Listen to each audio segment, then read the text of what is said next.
Hi everyone, welcome back to Kavitha Sugar and Spice. ഇന്ന് നമ്മൾ രണ്ട് തരം ഗാർലിക് ചട്നികളാണ് ഉണ്ടാക്കാൻ പോകുന്നത്. ഒന്ന് ഒരു സ്പൈസി ആയിട്ടുള്ള ഗാർലിക് ചട്നി, മറ്റത് ഒരു മൈൽഡ് ആയിട്ടുള്ളത്. അതിൻ്റെ കളറിൽ തന്നെ മനസ്സിലാവും, ചുവന്നതാണ് സ്പൈസി, വെള്ള കളറിലുള്ളതാണ് മൈൽഡ്. അപ്പോൾ ആദ്യം നമുക്ക് എങ്ങനെയാണ് സ്പൈസി റെഡ് ഗാർലിക് ചട്നി ഉണ്ടാക്കേണ്ടത് നോക്കാം. ഇത്രയും ഇൻഗ്രീഡിയൻസ് ആണ് അതിന് വേണ്ടത്. ഒരു 15 വെളുത്തുള്ളി ഞാനിവിടെ എടുത്തിട്ടുണ്ട്, ഒരു 4 ചെറിയ ഉള്ളി, ഒരു കുഞ്ഞി കഷ്ണം പുളി, 4 നമ്മുടെ സാധാരണ ഉണക്കമുളക്, പിന്നെ ഒരു 4 പിരിയൻ മുളക്.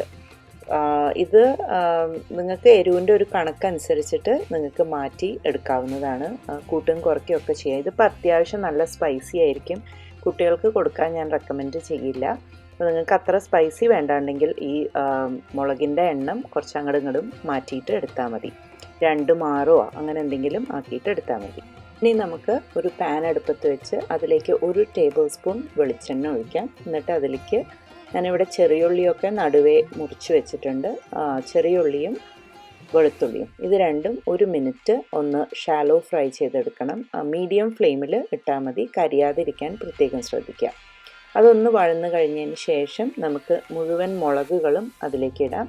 മുളക് ഇട്ട് കഴിഞ്ഞാൽ അടുപ്പ് വളരെ ലോ ഫ്ലെയിമിൽ വെച്ചാൽ മതി. ഞാനിപ്പോൾ എൻ്റെ ഇലക്ട്രിക് അടുപ്പായ കാരണം അടുപ്പ് ഓഫ് ചെയ്തിട്ടാണ് ഇത് വഴറ്റുന്നത്. മുളകിൻ്റെ ആ ഒരു മൂത്ത മണം വന്നു കഴിഞ്ഞാൽ നമുക്ക് അതിനെ അടുപ്പത്തുനിന്ന് എടുത്ത് മാറ്റാം. അതിന് ശേഷം നമുക്കിത് മുഴുവൻ മിക്സിയുടെ ജാറിലേക്ക് ഇടാം. അതിലേക്ക് നമ്മൾ നേരത്തെ മാറ്റി വെച്ചിട്ടുള്ള പുളിയുടെ കഷ്ണവും ആവശ്യത്തിന് ഉപ്പും ചേർത്തിട്ട് നല്ലൊരു സ്മൂത്ത് പേസ്റ്റായിട്ട് അരച്ചെടുക്കാം.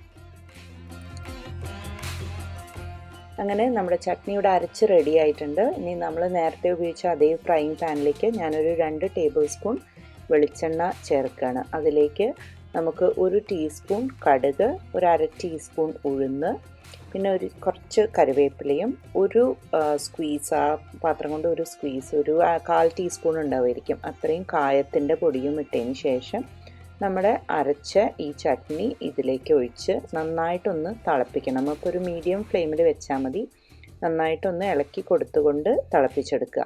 അതിനുശേഷം ഈ എല്ലാ എരിവും പുളിയൊക്കെ ഒന്ന് ബാലൻസ് ആവാൻ ഒരു 1/4 ടീസ്പൂൺ പഞ്ചസാരയും കൂടി ഇട്ട് ഇളക്കി കഴിഞ്ഞാൽ നമ്മുടെ ചട്നി ഇവിടെ റെഡി ആയിട്ടുണ്ട്. നമുക്കിതൊരു പാത്രത്തിലേക്ക് മാറ്റാം.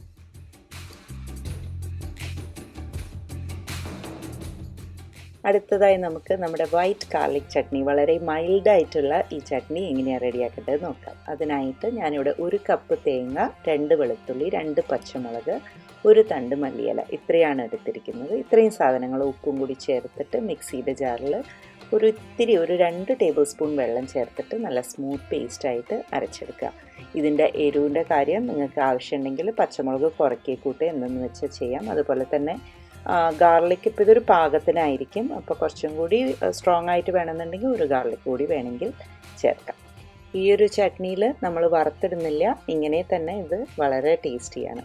അപ്പോൾ അങ്ങനെ നമ്മുടെ 2 തരം ചട്നിയും ഇവിടെ റെഡി ആയിട്ടുണ്ട്. സ്പൈസിയും മൈൽഡും ഏത് വേണമെങ്കിലും നിങ്ങൾക്ക് ഉണ്ടാക്കി നമ്മുടെ ദോശയുടെ കൂടെ, പ്രത്യേകിച്ച് തട്ടിൽ കുട്ടി ദോശയുടെ കൂടെ അടിപൊളി കോമ്പിനേഷനാണ്. സോൾട്ട് ആൻഡ് പെപ്പറിൽ അത് ഓൾറെഡി പറഞ്ഞിട്ടുണ്ട്, നമുക്കെല്ലാവർക്കും അറിയാം. എല്ലാവരും ട്രൈ ചെയ്ത് നോക്കാൻ മറക്കരുത്. Thank you for watching my video. അടുത്തവണ വീണ്ടും കാണുന്നവരെ take care and have a wonderful day. By.